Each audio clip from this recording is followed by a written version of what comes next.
하나님의 크신 사랑과 은총이 여러분의 삶에 함께 하시기를 빕니다. 오늘은 독수리는 날갯짓으로 날지 않습니다 라는 제목으로 함께 하나님의 말씀을 나누겠습니다. 여러분 혹시 박안서 작가의 한 말씀만 하옵소서라는 책을 기억하십니까? 제가 몇 주 전 설교에도 소개한 적이 있었는데 오늘 다시 한번 다른 각도에서 소개하도록 하겠습니다. 유명한 작가죠. 이 박안서 작가는 1988년에 두 번의 장례를 치루었습니다. 먼저 남편을 암으로 떠나보냈고 몇 달 뒤에 이제 막 의사가 된 26살 외아들을 교통사고로 잃고 말았습니다. 아들을 잃은 부모의 슬픔을 참척이라고 하죠. 박안서 작가는 남편을 잃은 슬픔이 채 가시기도 전에 아들을 잃은 참척의 고통을 겪게 되었습니다. 아들을 잃은 박안서 작가는 당시 자신의 아픔과 고통을 매일매일 일기로 적었고 나중에 그 일기가 한 말씀만 하옵소서라는 책으로 출판되게 되었습니다. 이 책은 전체적으로 하나님을 향해 따져 묻고 있습니다. 하나님, 제발 한마디라도 한번 해보십시오. 하나님, 제발 나에게 한 말씀만 해주십시오. 왜 하필 내 아들입니까? 왜 하필 저입니까? 하나님, 도대체 왜 한마디도 나에게 하지 않으십니까? 작가는 하나님에게 하나님 나에게 믿음을 주시던지 아니면 나를 그냥 미친 사람이 되게 해달라고, 난 제정신으로 살 수 없으니 나를 고치던지 아니면 내가 미친 사람이 되도록 내버려 두시라고. 그런데 이 책에서 저의 마음을 붙드는 한 문장이 있었습니다. 그렇게 원망할 하나님이 계셨다는 것이 얼마나 고마운지 모른다. 작가의 고백입니다. 이 문장이 제 마음속에 오랫동안 남아 있습니다. 원망할 하나님이 계셔서 고마웠다. 여러분, 이 말이 이해가 되십니까? 우리는 보통 원망이라는 단어를 신앙의 반대말로 생각합니다. 그런데 작가는 정반대로 말합니다. 그 캄캄한 어둠의 터널을 지날 수 있었던 이유가 원망하고 따져 물을 수 있는 분이 계셨기 때문이라고. 대답은 없으셨어도 하나님이 계시는 것만으로, 하나님의 존재만으로 내가 소리칠 수 있는 상대가 있다는 것만으로 자기가 위로받을 수 있다는 것입니다.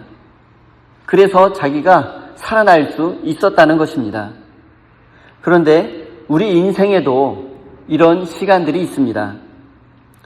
퇴근 후 또는 가게 문을 닫고 차에 앉은 채로 막막한 마음에 시동도 걸지 못하고 그냥 멍하니 앉아 있었던 적이 있지 않습니까? 이런저런 어려움으로 인해서 불안과 두려움이 쌓여 밤에 잠을 이루지 못하다가 새벽녘에 겨우 잠에 들었는데 한두 시간도 제대로 자지 못하고 다시 새벽에 잠이 깬 적이 있지 않습니까? 요즘 청년들은 이력서를 수십 곳이 아니라 수백 곳, 1000곳 이상 지원한다고 합니다. 어느 회사에 지원했는지 이름도 기억하지 못할 정도라고 합니다. 여러분, 내가 어느 회사에 지원했는지 회사 이름이 기억이 나지 않을 정도로 수없이 많은 이력서를 보내놓고 하염없이 기다리는 마음. 렌트비와 모기지를 낼 날짜는 다가오는데 통장 잔고를 확인하고 한숨이 나온 적이 있지 않으십니까? 이민 생활을 하는 우리에게는 한 가지가 더 있죠. 한국에서 부모님이 위독하시다는 연락을 받고 밤새 비행기표를 알아보고 다음날 출발하게 되지만 결국 한국에 가지 못하고 또 제 시간에 도착하지 못해서 장례식 도중에 도착하거나 장례식이 끝나고 한국에 도착하는 경우도 있습니다. 이렇게 아프고 힘든 시간을 견디고 버티는 것이 우리의 현실인 것 같습니다. 오늘 본문 말씀에 기록된 유대인들, 정확히는 약 2500년 전 바벨론에 포로로 끌려온 유대인들의 상황도 우리와 비슷했습니다. 그들은 본문 27절에서 이렇게 말합니다. 주님께서는 나의 사정을 모르시고 하나님께서는 나의 정당한 권리를 지켜주지 않는다. 이렇게 하나님을 원망하고 있습니다. 포로로 끌려온 유대인들은 강제로 고향을 떠나 바벨론 제국에서 50년 이상을 살았습니다. 그리고 그 땅에서 아들과 딸을 낳아 기르고 그 아이들은 바벨론의 말과 언어를 사용하고 히브리어를 잊어버렸고 바벨론 문화에 점점 동화되어 점차 하나님을 향한 신앙을 잊어버리고 말았습니다. 오늘 본문 말씀은 바로 이런 사람들에게 주신 하나님의 말씀입니다. 사랑하는 성도 여러분, 저는 오늘 여러분에게 세 가지를 말씀드리려고 합니다. 첫째, 고개를 들고 하나님만 바라보십시오. 우리는 그동안 너무 아래만 바라보고 또 세상 것들만 바라보고 살아왔습니다. 둘째는 하나님께 솔직해지십시오. 하나님이 내 사정 모른다고, 하나님이 내 형편 모른다고 솔직하게 한번 하나님 앞에 소리라도 질러 보십시오. 하나님께 박안서 작가처럼 한 말씀만 하옵소서 하고 하나님께 소리 질러 보십시오. 적어도 이런 말들은 하나님을 아는 사람만이, 하나님을 믿는 사람만이 할 수 있는 외침입니다. 다만 그 자리에 주저앉지는 마십시오. 우리가 하나님께 솔직하게 고백하는 순간, 제발 나에게 한 말씀이라도 해보십시오라고 소리치는 순간, 바로 그 순간에 하나님의 위로와 회복이 시작될 것입니다. 세 번째, 혼자 너무 힘내려고 애쓰지 마십시오. 오늘 본문이 약속하는 새 힘은 내 안에서 나오는 것이 아니라 위로부터 나에게 주어지는 힘입니다. 기원전 587년 바벨론 제국 군대에 의해서 예루살렘 성전과 다윗의 성은 무너지고 말았고 남유다는 멸망하고 말았습니다. 그 뒤로 유대 사람들은 여러 곳에 흩어져 살 수밖에 없었습니다. 바벨론에 포로로 끌려간 사람들이 있었고 또 이집트로 도망간 사람들도 많이 있었습니다. 이집트의 남쪽 끝 나일강에 엘레판티네라는 섬이 있는데 그곳에 유대인의 마을이 있었습니다. 이들은 100년 넘게 대를 이어 살면서 자신들만의 성전을 지었고 또 그곳에서 예배를 드렸고 자신들만의 제사장도 세웠습니다. 그런데 이곳에 기원전 410년에 이집트 신전의 제사장들이 그 성전을 파괴했습니다. 그러나 마을 사람들은 예루살렘의 제사장에 고향에 편지를 써서 성전을 다시 지을 수 있도록 도와달라고 요청했습니다. 하지만 답장은 오지 않았습니다. 그리고 그 편지가, 파피루스에 쓰여진 그 편지가 지금도 남아있고 보관되어 있습니다. 한편 성전이 파괴된 이 이집트의 그 유대인 공동체에서 편지를 보냈지만 끝내 답장이 없었고, 그래서 그들은 고향에서 우리를 잊었나 보다, 예루살렘에서 이제 우리를 기억하지 못하는가 보다 라고 생각하게 되었고, 자신들은 버림받은 사람들, 홀로 남겨진 외톨이라고 생각하게 되었습니다. 그 결과 후대 이 마을에서 기록된 문서들을 보면 하나님의 이름 말고 다른 신들의 이름이, 이집트 사람들이 섬기던 신들, 우상의 이름들이 많이 발견되었다고 합니다. 이것은 기다림에 지친 사람들, 버림받은 사람들이 하나님과 우상을 동시에 섬긴 종교 혼합주의에 빠졌든지 아니면 하나님 신앙을 포기하고 우상을 섬겼다는 증거입니다.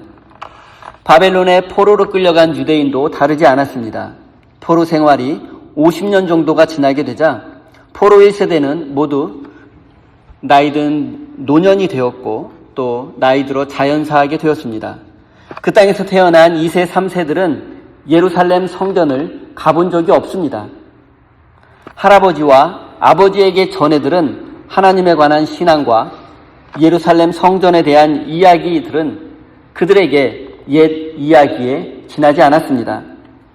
저는 이 설교를 준비하면서 우리 신앙생활의 가장 위험한 순간은 기약 없는 기다림이라는 생각이 들었습니다. 이집트에 살던 유대인들이 제사장의 답장을 기다리다 하나님을 믿는 것을 포기하게 되었습니다. 그리고 포로 생활이 50년이 지나게 되자 유대인들은 하나님을 향한 신앙을 점차 잊어버리게 되었고 바벨론에 동화되어 갔습니다. 하나님의 약속을 기다린다는 것은 참 어려운 일인 것 같습니다. 답장이 늦더라도, 응답이 늦더라도 언제 답장이 오는지, 언제 하나님이 응답해 주시는지 알 수만 있다면 참고 기다릴 수 있습니다. 비록 포로 생활이 고달프기는 하지만 해방될 수 있다는 확신만 있다면 참고 견딜 수 있습니다.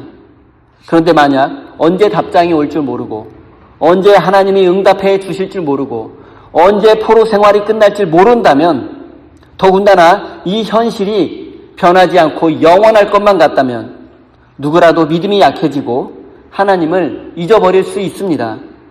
오늘 본문 말씀은 바로 이런 현실에 있는 유대인들과 우리에게 주시는 하나님의 말씀입니다. 21절 말씀을 제가 읽겠습니다. 너희가 알지 못하였느냐? 너희가 듣지 못하였느냐? 태초부터 너희가 전해 들은 것이 아니냐? 너희는 땅의 기초가 어떻게 세워졌는지 알지 못하느냐? 이사야 선지자는 지금 몰라서 묻는 것이 아닙니다. 하나님을 향한 믿음을 잊어버린 백성들에게 정신 차리라고 말하고 있습니다. 신앙에서 가장 무서운 것은 하나님이 내 인생의 주인이라는 사실을 잊어버리는 것입니다. 많은 교인들이 인생에서 큰일을 만나게 되면 제일 먼저 무엇을 하는지 아십니까? 기도가 아닙니다. 먼저 검색을 하고 또 요즘 최근에는 AI에게 먼저 다 물어보시더라고요. 급한 일 생기고 다급한 일 생기고 뭔지 모르는 일 생기면 일단은 제미나이나 클로드를 켜가지고 다 물어보죠. AI와 의논을 하고 또 도움이 될 만한 사람에게 전화를 하고 또 머리를 굴려서 이런저런 계산을 해봅니다. 그렇게 해봐도 정말 답이 없을 때 그제야 기도하기 시작합니다. 그때가 되어서야 하나님이 있었지 라고 제일 마지막 순간에 하나님을 기억하곤 합니다. 하나님은 첫 번째가 아니라 우리 인생의 마지막 찬스가 되고 말았습니다. 우리가 중요한 결정을 내릴 때도 마찬가지입니다. 이사를 갈까? 가게로 옮길까? 직장을 옮길까? 아이를 어느 학교에 보낼까? 부부가 밤새 의논합니다. 연봉을 따지고 학군을 따지고 세금과 베네핏을 계산해 봅니다. 그런데 그 긴 대화의 끝에 여보, 우리 이 문제를 놓고 한번 기도해 봅시다 라는 말이 한 번도 나오지 않는 경우가 많습니다. 이것은 무신론자나 또는 하나님을 믿지 않는 사람의 이야기가 아닙니다. 하나님을 믿기는 하지만 하나님을 잊어버린 사람들의 이야기입니다. 하나님 없이도 하루하루 잘 굴러가고 하나님 없이도 내 인생에 별 지장이 없다고 생각하는 사람, 하나님을 잊어버린 사람의 이야기입니다. 23절과 24절을 제가 읽겠습니다. 그는 통치자들을 허수아비로 만드시며 땅의 지배자들을 쓸모없는 사람으로 만드신다. 이 세상의 통치자들은 풀포기와 같다. 심기기 무섭게, 씨 뿌리 내리기가 무섭게, 뿌리를 내리기가 무섭게 하나님께서 입김을 부셔서 말려버리시니 마치 강풍에 날리는 검불과 같다. 이사야 선지자는 하나님께서 포로로 끌려온 유대인들을 압제하는 통치자들과 지배자들을 허수아비와 쓸모없는 사람으로 만들 것이라고 말씀합니다. 하지만 현실은 그렇지 않았습니다. 바벨론 통치자들의 권세는 하늘을 찔렀고 바벨론 제국은 여전히 당대 세계 최강의 제국이었습니다.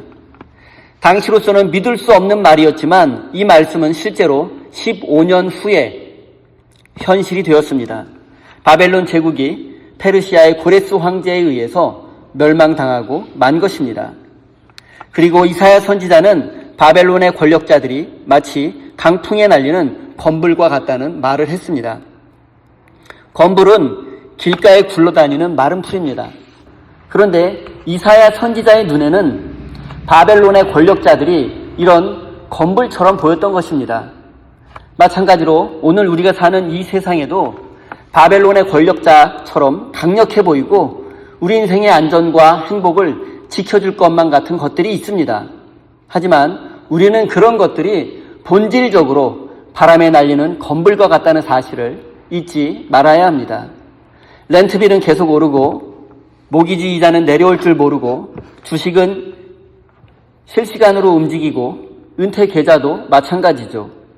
또 사람들은 어떤 집에 사느냐, 어느 대학을 나왔느냐, 어떤 차를 타느냐, 영어를 얼마나 완벽하게 하느냐, 이런 세속적인 조건과 기준으로 우리들을 평가하고 판단하기도 합니다. 또 이런 것들이 우리 삶에 정말 가장 중요한 것 같다는 생각이 들기도 합니다.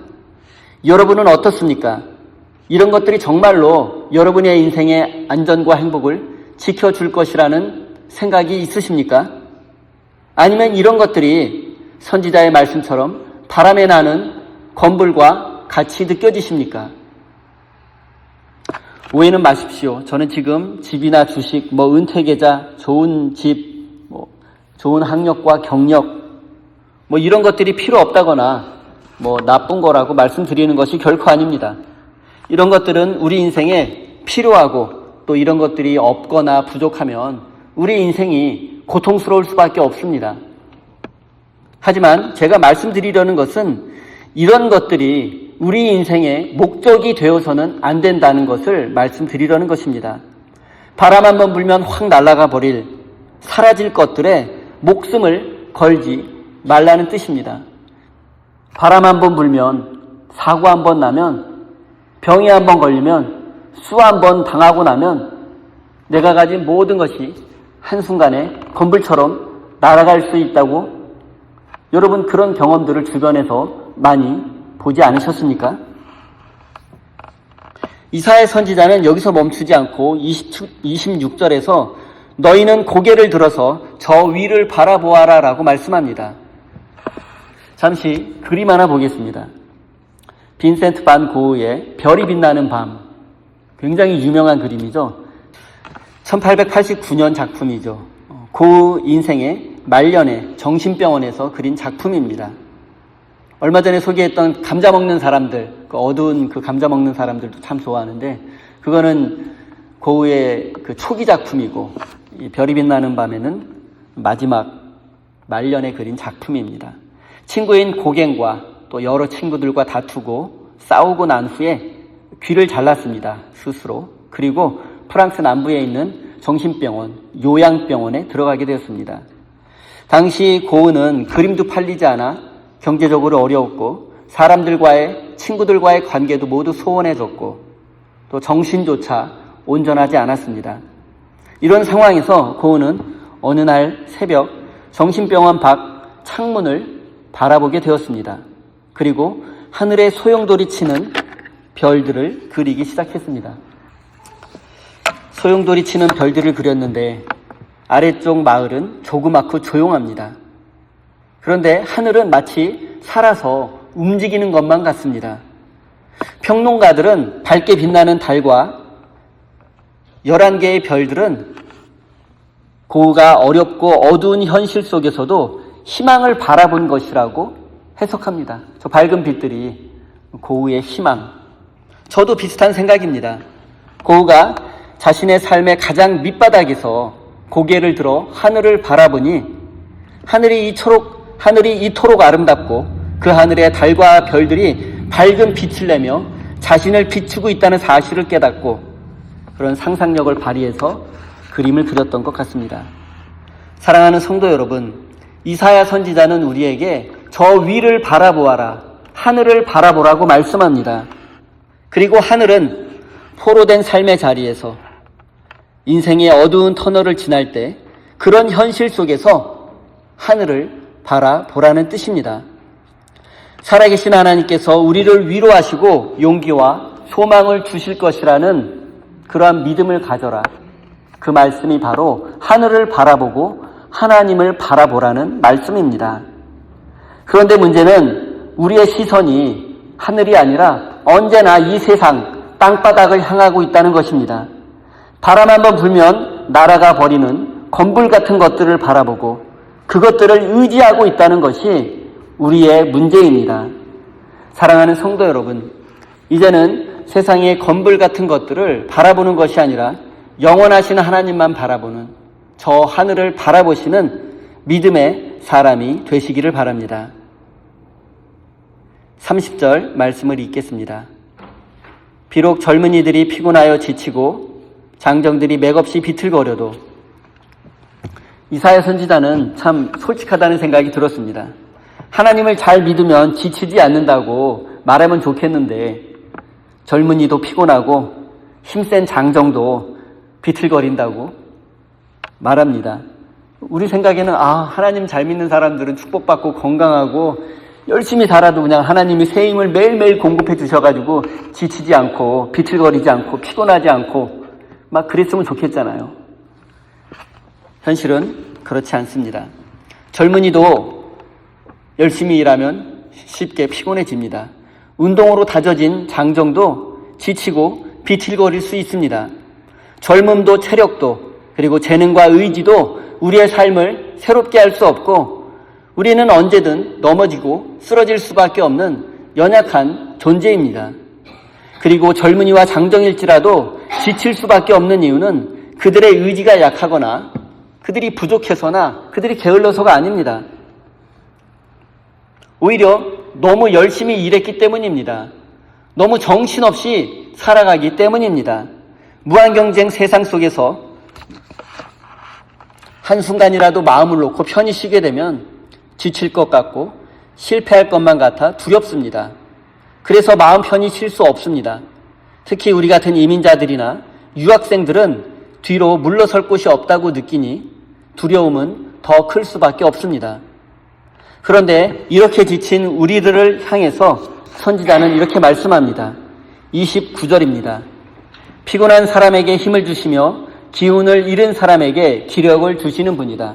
바로 우리 하나님입니다. 하나님은 우리에게 힘을 주시고 능력을 주시는 분이십니다. 그런데 이 말씀을 조금 더 생각해 보면 하나님은 이미 힘이 있는 사람에게 힘을 더 주신다고 말하지 않았습니다. 피곤한 사람에게, 힘이 없는 사람에게, 지친 사람에게, 스스로의 힘으로 아무것도 할 수 없는 연약한 사람에게 힘을 주신다고 말씀합니다. 그러니까 이 말씀은 지금 인생의 고난과 어려움 속에 있는 사람에게, 그리고 희망을 잃어버리고 소망이 없는 사람에게, 절망 가운데 있는 사람에게, 기도할 기운조차 없는 사람에게 힘과 능력을 주신다는 말씀입니다. 그렇다면 이 말씀은 자본주의 세상에서 성공하지 못하고 넘어지고 실패한 사람, 인생의 어두운 절망의 터널 속에 갇혀있는 사람에게 주시는 말씀입니다. 바로 이런 사람들이 이 약속의 주인공입니다. 현대인들은 대부분 내가 해야 한다라고 생각합니다. 내 힘으로 해내야 한다는 강박이 있습니다.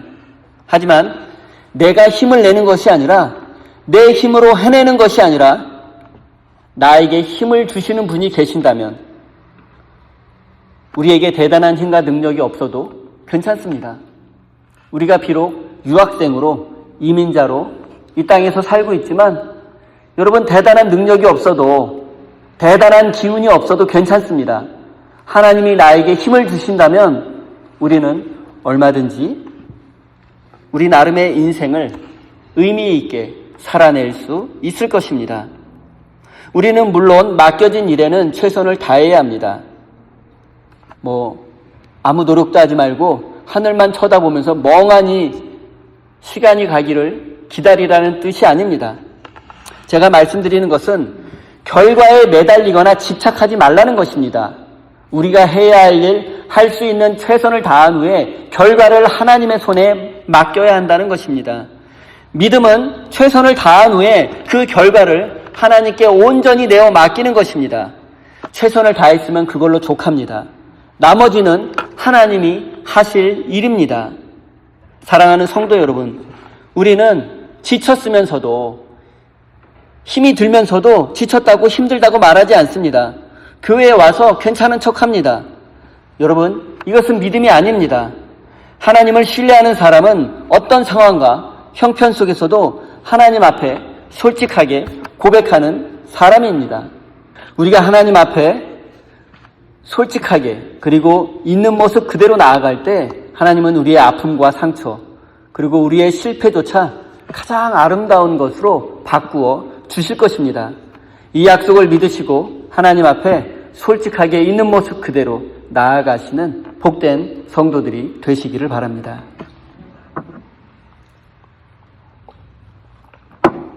31절입니다.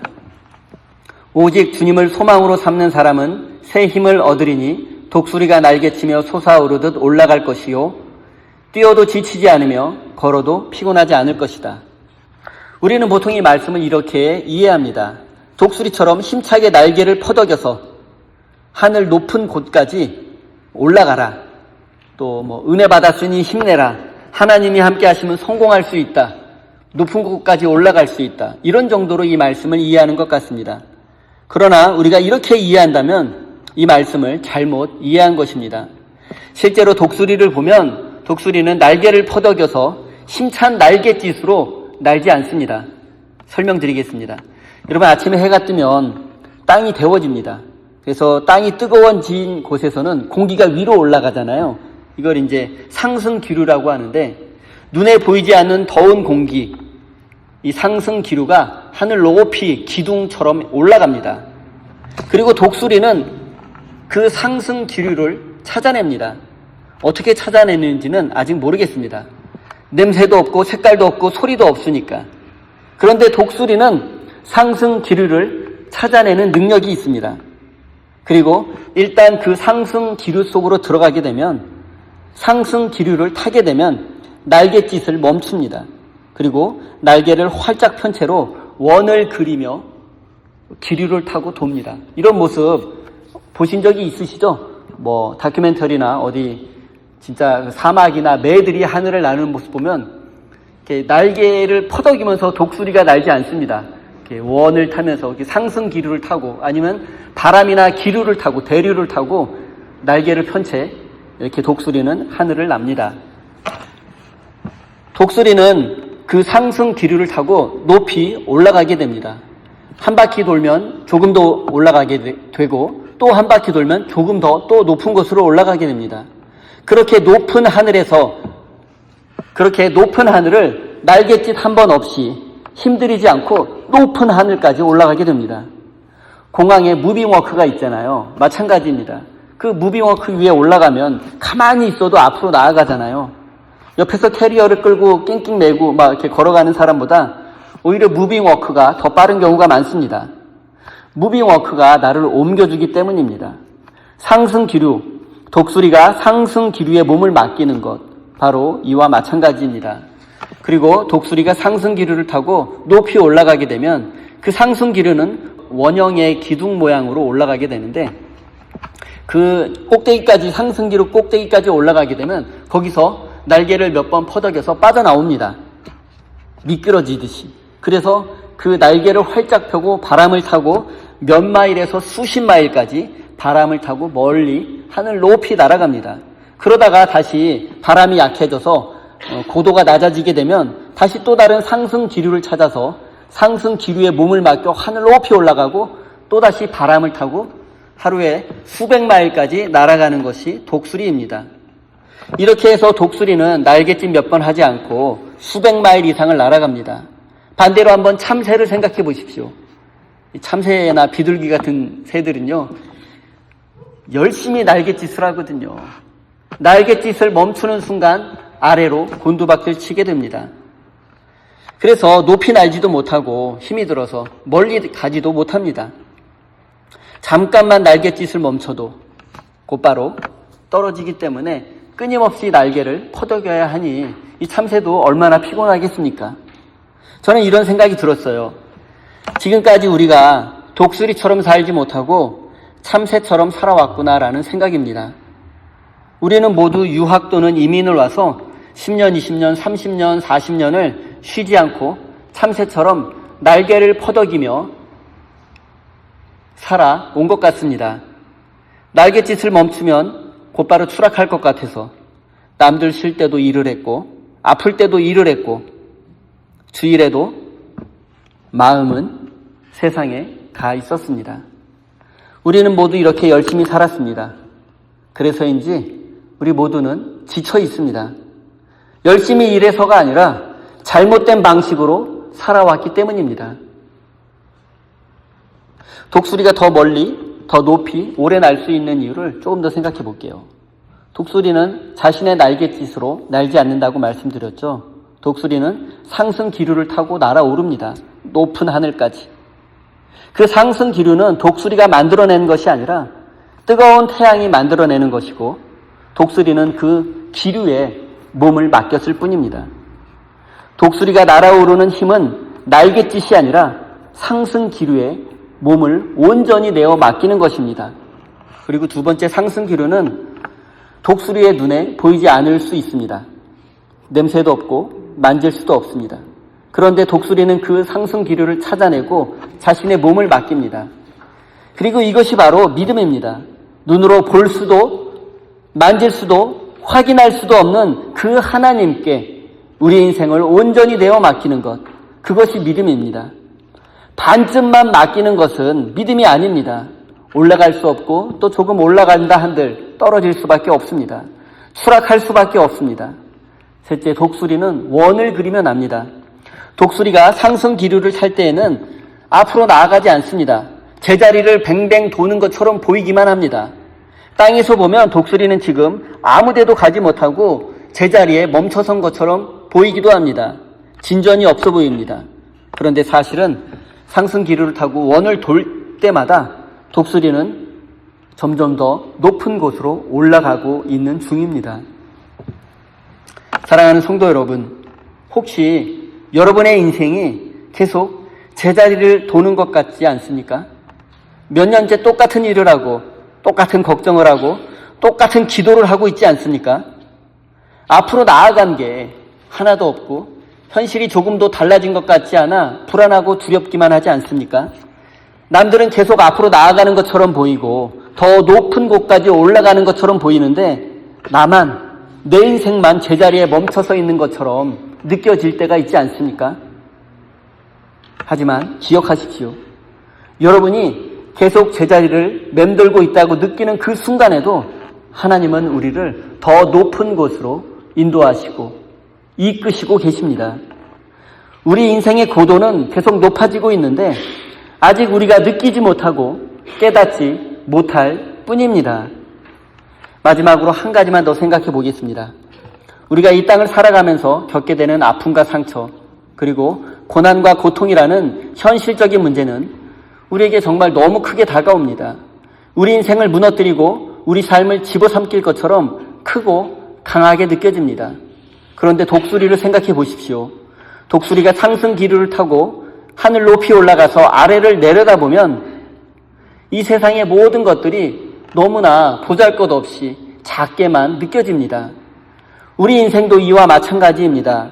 비록 현실의 문제가 너무 크고 고통스러울지라도 하나님을 소망으로 삼고 하나님께서 우리에게 새 힘을 주시면 이 세상의 문제들은 너무 작아지게 됩니다. 사랑하는 성도 여러분, 현실의 고난과 고통이 너무 큰 것이 문제가 아니라 우리가 하나님을 소망으로 삼지 않는 것이 문제입니다. 하나님께서 주시는 새 힘이 우리에게 없는 것이 문제입니다. 우리가 너무나 땅바닥만 보고 세상만 보고 살아가는 것이 문제입니다. 우리 인생의 모든 문제에 대한 근본적인 해결책은 단 하나, 하나님께 우리 인생을 온전히 내어 맡기는 것입니다. 하나님을 신뢰하는 것입니다. 독수리가 상승 기류에 온몸을 내어 맡기는 것처럼 말입니다. 이제 말씀을 정리합니다. 첫 번째, 고개를 드십시오. 그리고 눈을 들어 하나님을 바라보십시오. 여러분의 시선이 바뀌면 여러분 인생도 달라지게 될 것입니다. 둘째, 힘들면 힘들다고, 지쳤으면 지쳤다고 하나님께 솔직히 고백하십시오. 하나님은 지친 사람에게 힘을 주십니다. 셋째, 날갯짓을 멈추십시오. 그리고 독수리처럼 하나님께 여러분의 인생을 온전히 내어 맡기십시오. 이제 처음에 말씀드린 박안서 작가의 한 말씀만 하옵소서라는 작품을 다시 한번 생각해 보십시오. 하나님께서 정말 그 작가에게 그리고 여러분에게 한 말씀도 하지 않으셨을까요? 아닙니다. 하나님은 이미 말씀하셨습니다. 오직 주님을 소망으로 삼는 사람은 새 힘을 얻을 것이다. 독수리가 날개치며 솟아오르는 듯 올라갈 것이고 뛰어도 지치지 않고 걸어도 피곤하지 않을 것이다. 하나님은 이미 우리에게 말씀하셨습니다. 사랑하는 우리 세임교회 성도 여러분, 여러분의 지친 날개 위에 하늘의 상승 기류가 임할 것입니다. 또한 제자리를 맴도는 것 같은 그 세월이 사실은 우리를 높은 곳으로 이끄시려는 하나님의 시간임을 깨닫고 하나님으로 소망을 삼고 하나님이 주시는 새 힘으로 높이 날아오르는 복된 인생이 되시기를 예수님의 이름으로 축원드립니다. 기도하겠습니다. 사랑의 하나님, 저희는 지금까지 우리 자신의 힘으로만 날갯짓하며 살아왔습니다. 멈추면 뒤처질까 두려워 남들이 쉴 때도 일했고 아파도 참고 일했습니다. 그러나 어느새 하나님 없이 하루하루를 버티고 견디는 인생이 되고 말았습니다.